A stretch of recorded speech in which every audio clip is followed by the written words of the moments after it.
So something that's bothered me my entire career is that the largest supply companies give huge discounts to the large DSOs, while private dentists have to just pay more and more and more for things every single year.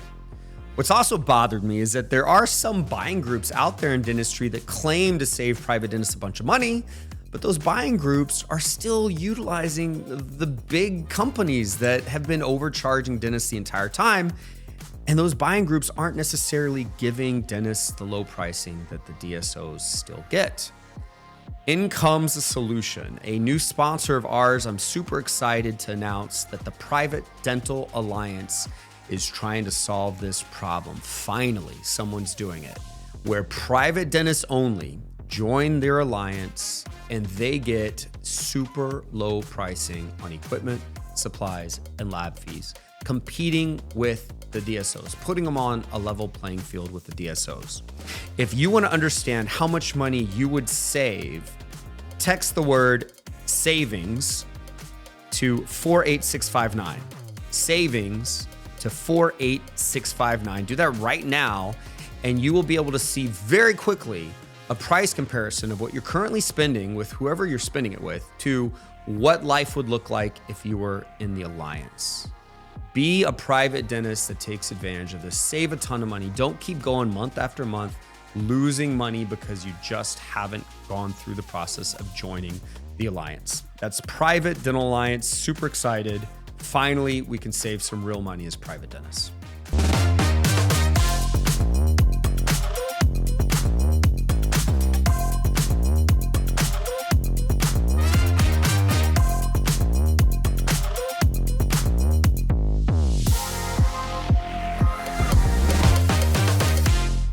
So we're all doing either the right thing today or we're at least getting the right lessons. That's kind of the theme of this next episode that we've got with someone who is quite well known, quite famous. I'm excited to have this episode be presented to you guys.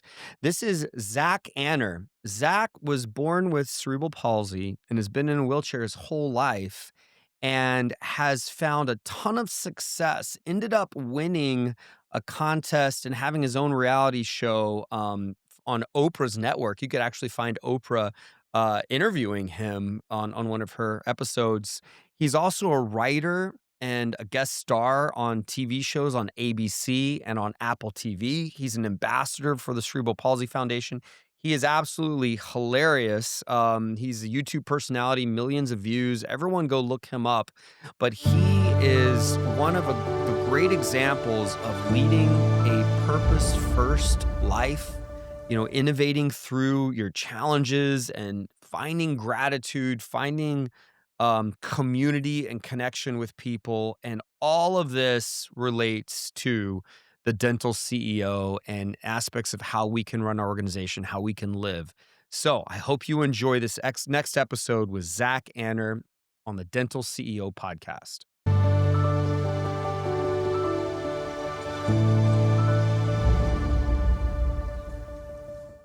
All right, Zach. So thank you again for joining us. I've been super excited because I saw this coming up on my calendar, and I've been excited to talk to you. You're always hilarious, by the way, online, and you've lived this really big life. So I'm excited for our listeners who haven't heard your story yet. Could you please, to start out, kind of give us a Cliff's Notes version of like who you are, what you do, like what's your story? Sure.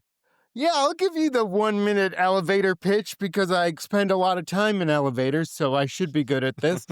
My name is Zach Anner, and I'm a motivational speaker. I'm also an author of a memoir called If at Birth You Don't Succeed, because I have cerebral palsy. I got my big break when I won a reality show on the Oprah network. And then I got to host my own travel show on that network about what it was like to travel around as a wheelchair user and embrace everything that goes wrong on vacation. And then from there, I created a lot of content online with a company called Soul Pancake that was run by Rainn Wilson. I hosted a show called Have a Little Faith, where I explored world religions. And then I hosted a show called Top of the Monday that made people feel good on Monday mornings. And then I'm also a film and television writer. And I wrote for a show called Speechless on ABC about a nonverbal teenager with cerebral palsy. And then I wrote for Josh Sundquist's show, Best Foot Forward, about his life growing up and going to public school as an amputee. Um, but mainly, I'm just a goofy guy online. That's awesome. And gosh, you are heavily followed online as well. Your videos are hilarious. If someone wanted to kind of connect with you or find you online, where would they go for that? Go to zachanner.com or, just Google my address and follow me on the street. I'm pretty accessible. You can just I'll be hanging around downtown Burbank. Pretty easy to spot. But zachanner.com is probably the place. If you want to connect with me, that would be the place to start. Okay. Now, one thing I read a quote of yours that really spoke to me. A lot of people don't know this. I was temporarily in and out of a wheelchair. I broke my back in 4 different places, and it didn't cut my spinal cord, thank goodness, but it did crush the nerves to my legs, and it was too painful to walk. And so one of your quote mentioned a wheelchair. It said, "Don't build the life around the wheelchair. Instead, build the wheelchair around the life." What does that mean to you? Don't build the life around the wheelchair, but instead build the wheelchair around the life. I think that just means focus on what you want to do with your life and this unique experience of being human rather than the challenges you're facing and what you can't do. Mhm. I think my parents always instilled in me, they didn't say, "Oh, you can't do this because you have cerebral palsy or you are using a wheelchair." They said, "What do you want to do with your life?" Mhm. For example, my dad always knew that I wanted to be a filmmaker, and he saw my wheelchair as a tool to make me a better filmmaker. So when I was younger, he built me a monopod on my chair so that I could put a camera on there and use my wheelchair as a dolly and get all sorts of cool shots like that. So think of your challenges as opportunities to express yourself. Yeah, that is amazing. And you said you did a travel show and I've done several, yes. yeah, so one thing that stood out to me when you said that is I remember when I was in a wheelchair, we went to Rome. And that was a horrible experience because like the cobblestone streets and the steps and the. Oh my gosh, can I tell you? Rome is actually where we got the idea for making a travel show. My dad took us to Rome when I was in high school, and it was so inaccessible. And we took a little 8 millimeter camera with us, and it was so hard getting around. All the trains were inaccessible, and we had to break down my big 300-pound wheelchair just to get me on the train. We went to Pompeii, which is a city that is famous for being covered in volcanic ash, and for some reason, they didn't have a lot of wheelchair access there. But it was such a wonderful experience to try and figure it out that my dad was like, "You have to make a travel show about all these unique challenges and learning how to just roll with it and have a good time regardless." If we had planned that trip better, we may have never gone. But Yeah. because we were able to go and just kind of say, "Oh, this is part of the experience," we were able to have a wonderful time. And that was actually my first travel log that I ever filmed. And from that, when Oprah was uh, announcing this competition and I had to go and pitch what I wanted my show to be, we used that experience in Rome for me to impress the producers and Oprah because I knew exactly the show I would make. What I would say I learned on that trip is that fear and fun are cousins, right? And you can you could highlight the fear and say, "Oh, I'm not gonna go because it could be terrible." Or you can say, "Oh, I might use that nervous feeling and turn it into excitement and just see what the experience brings." Because if I hadn't had that experience in Rome, I would have never have gotten to host my own travel show. Yeah, and that reminds me of something else that you've said. Well, you said a couple things. One thing that I have here is that you said innovating through your challenges, right? Innovating through your challenges. And you also said that I love this quote. I'm sorry, I've got your quotes in front of me just No, because I no, was this is going great. crazy with this. I have a book of your quotes here that Oh, we'll all dive right. into later. So another thing you said is we can't prepare for every possibility, but we can get comfortable with the idea that anything is possible. And that kind of stems from what you just said because you said like had we planned this trip right, we may have never gone. Right, because you would have been stuck. You're trying to prepare for every possibility, and you would have seen, oh, we can't, you can't prepare for all that. But it's possible to still enjoy Rome and still enjoy Pompeii, and to build a travel vlog around it, and that leads to these amazing things. I'm just curious because you're a motivational speaker. Am I correct in saying that we all have our own version of this, our own version of cerebral palsy, our own version of a wheelchair, our own Well, we fear? all have challenges. We don't all have wheelchairs because they're very expensive, and if you don't need one, I wouldn't suggest buying one just because it's an unnecessary expense.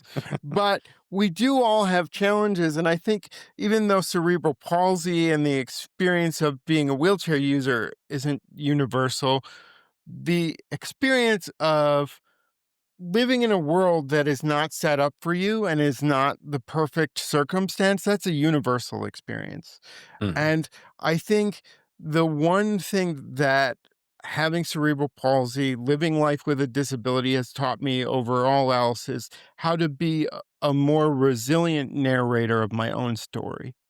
And we can't prepare for everything that's going to go wrong, but we can uh, build up our emotional stamina to be ready to enjoy whatever comes at us. I think one of the things that I have learned about myself recently is that it's not it's not anything unique that I have that has allowed me to get through this life and to be successful, but I do have a sense of joyful grit as I move through the world, which is that it's it's not just about finding the good in everything, but just finding the fun through the toughest of times because you can like the challenges that we're all going to face. There's this narrative of you get through the tough times so you can experience the good.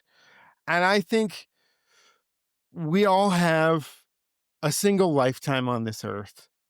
And we have to find a way to enjoy as much as possible, even in the challenges. It's not about saying, oh, everything's going to be perfect, or it's not about denying that there's challenges and that there's pain in this life.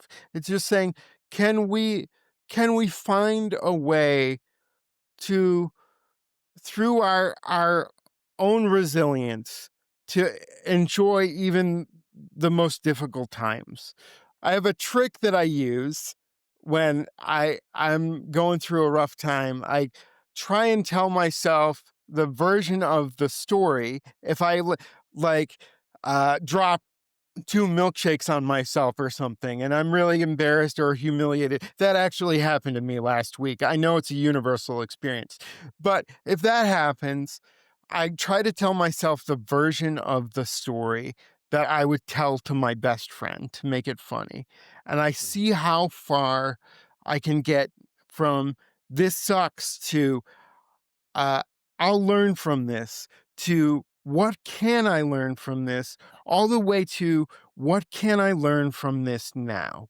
What do I already have in my life experience toolbox that can make this difficult situation, no matter how small or big, meaningful or even funny in the moment?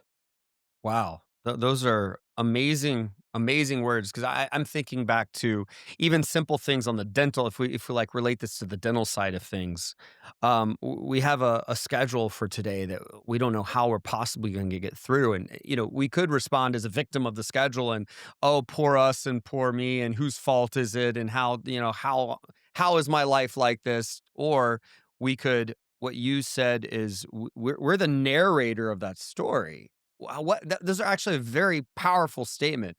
We get to narrate. Is this going to be a good day or a bad day? Is this going to be a horrible thing or a learning moment? Is this going to become something funny to talk about? Is the trouble of today going to be celebrated at the end of the day because I got through it with the people I want to be with, and we tackled it together, Hmm. right? So that's such a strong thing to realize, because I know that, especially as entrepreneurs, man, we as entrepreneurs get hit left and right and up and down by all kinds of things and all kinds of people constantly. And I think it's that resilience, that makes an entrepreneur great in some ways. You said, we need to have the joyful grit in finding fun through the tough times, right? That joyful grit. So grit meaning it's hard, but joyful Grit meaning meaning this it's is. difficult. Joy meaning we get one life, so we have Mhm, to enjoy as much as possible. I think that really is the key. I think, particularly in the entrepreneurial space, it's easy to just say, I'll enjoy the fruits of my labor later. But if you can find a way to enjoy that work, enjoy that journey, so you're not looking back and saying, wow, I sacrificed so much so that I could get to this point. Because I think really we're all sacrificing, and we all have to decide what we want to do with our time. But mhm, really, the more life that I've lived, the more I've realized that this experience of being alive on this planet with you here in this moment, uh, it's all about human connection and building community. And I wouldn't be successful without the community that I've built and without the connections that I've had with people. And I would say, don't sacrifice your humanity for your success. yeah. Remember that uh, humanity is a team sport, and we all need each other.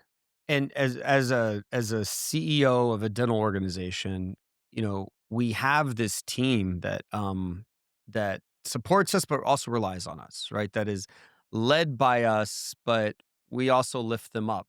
And so as I hear you say this, I'm kind of like imagining a version of me that has learned your lessons, and this version of me has gratitude to the team because I have compassion because I have been through hard times as well, and I understand what that feels like and the grit we have to have. That version of me also looks at challenges and finds humor, finds purpose, and finds positivity in it. That version of me is resilient. That version of me doesn't get stuck. That version of me does the next thing we need to do, and does so with a light instead of bringing darkness to everyone. I'm describing a really good CEO. As I say it out loud, as I'm trying to use your words and apply it to, me, I'm describing the kind of person people want to work for and work with and want to support. And it's so interesting to me how that happens, you know? Well, I think I was given a little bit of a leg up in that department, in learning those lessons early, because I've always needed people. I've Mhm. I've never felt like I can do it alone. And to me, that is one of the greatest gifts of the life I've been given, is knowing that I need a community, that I need a lot of help. Because so many of us are taught that, oh, you need to be completely self reliant. But then you miss out on all the gifts so many people want to hide their weaknesses. And I was given the gift of never having a choice. And Mhm. so I could make the decision to use my vulnerability as a point of connection and find people who had the strengths that I didn't have. And I think that that's a lesson that's often overlooked when you want to seem like you have, excuse me, all your shit together, when really part of that process is finding the people who have the skills, the talents that you don't have, and appreciating them on a deeper level. Yeah, we struggle in dentistry with being able to retain employees. And part of me thinks that it's because of what you just said that we're missing that we're not finding people that are truly bringing in the strengths to make up for our weaknesses and then appreciating them for that. Whether it's appreciating them financially or appreciating them from a community standpoint or connection standpoint. I feel like in dentistry, people feel unseen and underappreciated. And it's almost like the leaders have this dictator like way of just telling people what to do and thinking, God, I should just do it myself. I could just get it done better if I did it all myself. And they're playing the wrong game, I believe. Does that make sense to you? Yeah, yeah, I think it's it is a vulnerable thing to say, I need people. I can't do it alone. I always say I'm not a self-made man, I'm a community-made man, right?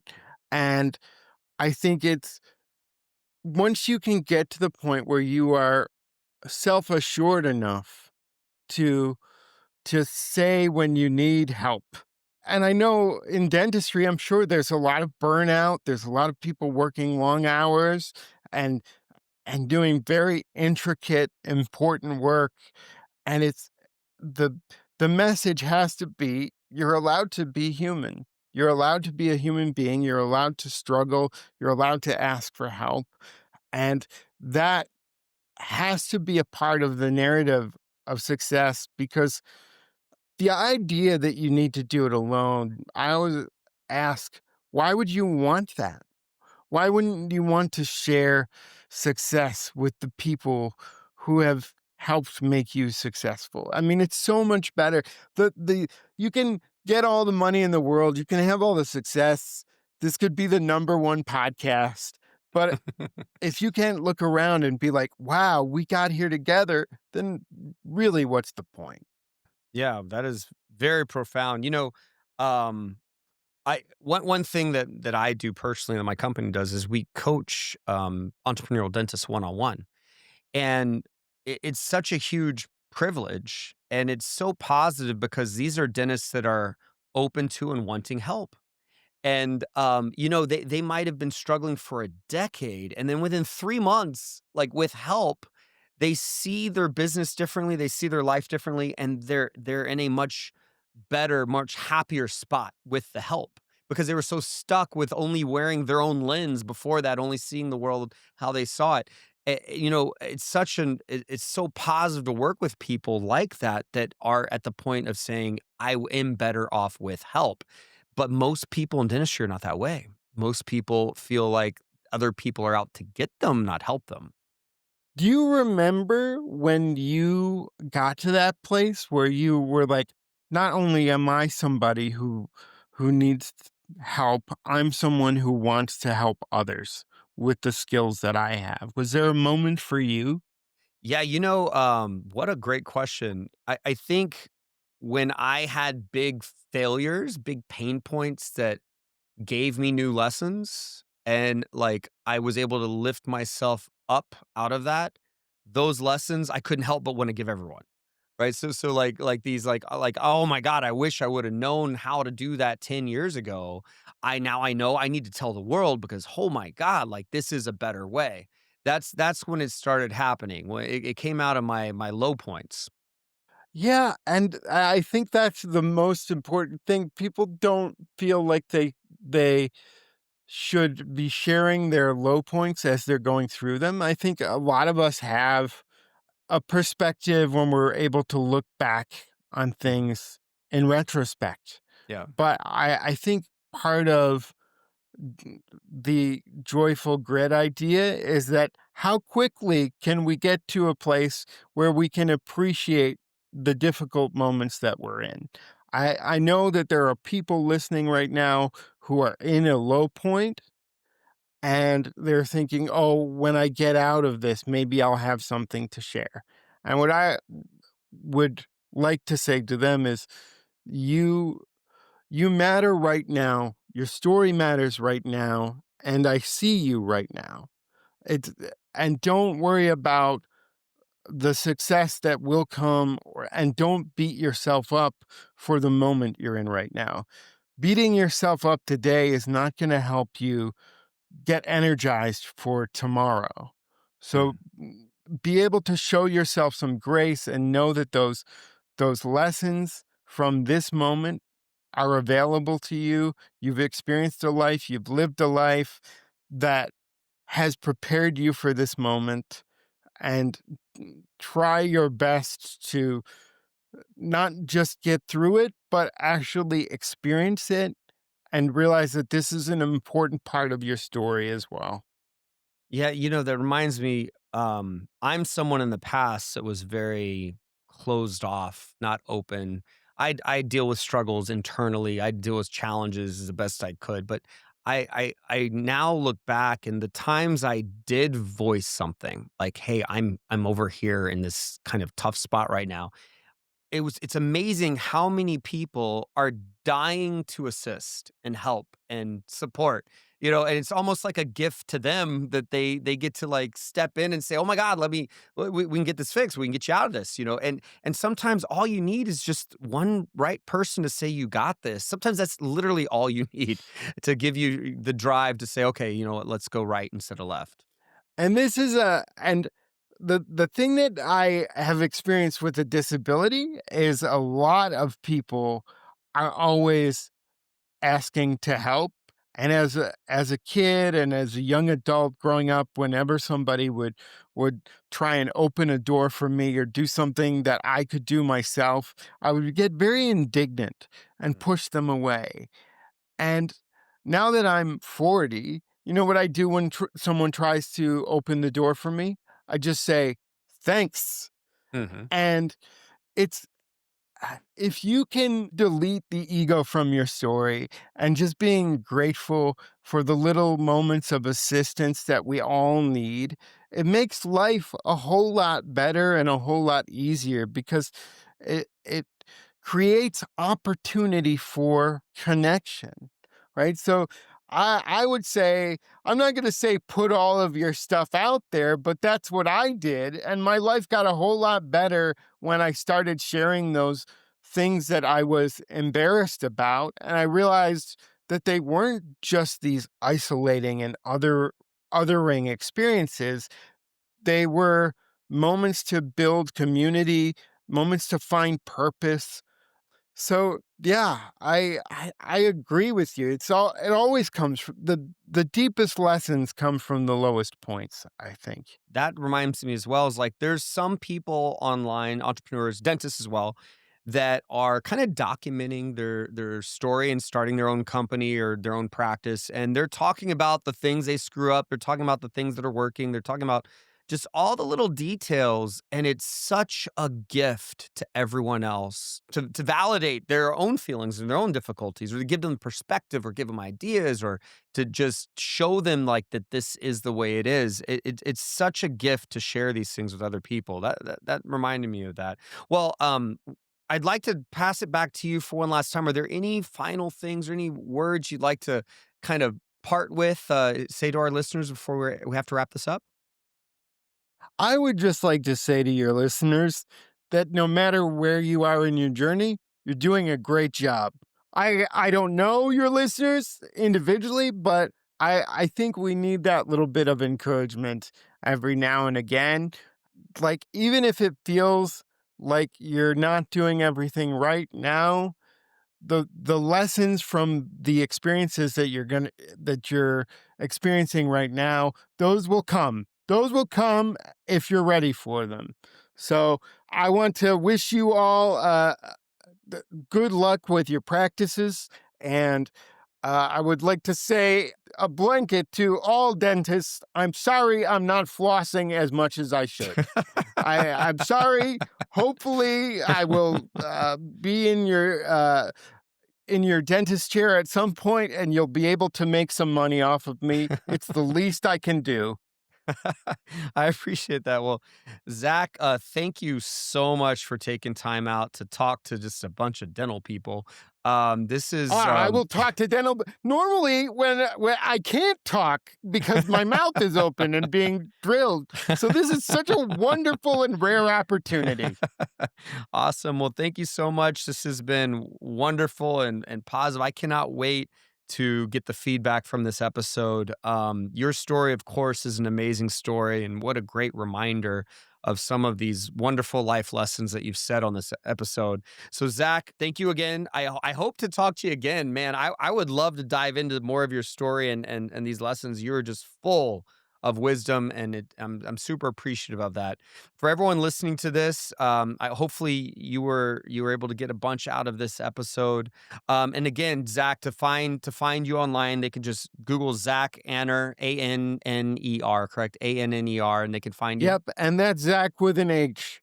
Zach with an H. Well, is there other ways to spell Zach? That's the right way. Yeah, this is the only way to spell it. Come at me, Zach with a K, dentist. I'm ready for you.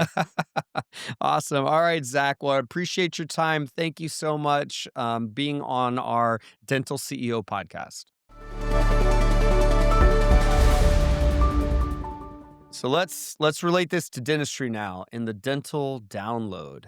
You know, we all have these moments of our life of struggle. Our version of a wheelchair or of cerebral palsy, like Zach has, and one thing that I quoted him on, and he said, "Don't build the life around the wheelchair, but build the wheelchair around the life." So, some of us come with trauma, with struggle, with, bad things that have happened outside of dentistry or in dentistry. Let's not build our life around those bad things. In other words, let's not be controlled by them or labeled by them and be compromising everything because of them. But let's just go have the life we want or the business we want. And we will make those past traumas and struggles become an ingredient in this recipe of the life we want or the business we want. I think there's a tremendous amount of learning in those statements that he gave us. Another thing he said is we can't prepare for every possibility, but we can get comfortable with the idea that anything is possible. So we can't prepare for anything that could happen to us, anything that might go wrong, and whether that's going wrong in our day, going wrong in our career, going wrong in our life. But we can know that anything's possible, that, no matter what happens, we can call an audible, we can adjust, and we can still find value and happiness. He spoke about, he and I talked about going to Rome and how horrible it is to be in Rome in a wheelchair. And that actually spawned his idea of having a travel show. And he said, had he planned his trip right, he may have never gone to Rome. In other words, had he thought through it all and come up with a plan, seeking a perfect way to do it, making sure everything is perfectly prepared, he would have realized that he didn't even want to take the step forward. But what was the result of going down this imperfect path? Going to Rome, one of the most inaccessible cities in the world, I swear. And the result was he was able to find laughter and happiness in it. And he got help and he experienced it and decided to make a show out of it, which led to him winning the TV show with Oprah, which then led to him becoming a writer for TV and an actor. And he took this hardship and got the lessons and the experiences out of it and just stayed positive with it. I think a lot of times in dentistry, we're scared of conflict. We're scared of things going wrong. We overreact to negativity. He almost like underreacts to negativity and challenges. He says, he's going to tell his narrative himself. He said, we need to be more resilient A more resilient narrator of our own story, is what he said. So when something challenging or bad happens, let's tell that story with resilience. Let's tell it in a way that makes it funny or that makes it a lesson. Let's not tell it in a way where we're now a victim and we're negative and we implode. You know, I think a lot of us in dentistry are burnt out sometimes. We're stressed. It's just a stressful day to be a dentist. It's stressful to be a dental entrepreneur. It's stressful to deal with people. But, when we think through how he deals with struggle and stress at the level he has to deal with, it puts our stress into perspective. And we can see that his strategy of positivity works. His strategy of being open and asking for help works. Connecting with people, it works. If we're struggling with something in the practice, what would happen if we were just raw and honest and talked to the team and said, "Look, I'm struggling with this right here. What can we do? Can any of you help me?" What would happen? I bet people would step up. They would help. They would feel like it's safe to come up with solutions. They'd feel like it's safe to have the autonomy to do it. And maybe that might be the first time they actually feel like they're doing something more valuable. That might be the first time they feel seen, they feel respected because we're trusting them to help us. I know that a lot of us already think this way. We're already super thankful for the team we have, the office manager maybe that's holding everything together. We say to other people, "God, I couldn't do this without my team." All of you that think that way are being validated by this episode. But there's a whole nother side of dentistry that I might call the majority that doesn't feel that way. They don't say I'm here because of my team. They say I'm here because of me and I need a better team. And I think that's a very difficult way to be a leader, be a CEO in an organization is to take the credit yourself, to be controlling and to blame team for the challenges. Um, when we listen to Zach, it's almost like every sentence he had was a quote that should go in someone's book. It was just such words of wisdom. He talked about he was given a gift of never having a chance to hide his weaknesses. You can see he's in a wheelchair. He's got cerebral palsy. He has to have help. And he says that's a gift because it gave him connection, it gave him community, and it enabled him to be more successful than if he did not have the connection, didn't have the community. He says we need help, we need community. And he's another thing he said that I love is we need a sense of joyful grit to find fun through the tough times. Joyful grit. So, when we're dealing with a staffing issue, let's say we're shorthanded, one front office person and a dental assistant for the day. Can we have grit to get through the day with joy? Can we go to our team and say, "Guys, this is our journey for today. We're short these two people. I'm so glad that you're the team I have to do this. We're going to get through it. I'm going to run around like crazy. We're all going to run like crazy. And by the end of it, we're going to share some drinks and laugh about this because it's going to be a crazy day." That's a joyful way of approaching the day. You know, is that a muscle we've built?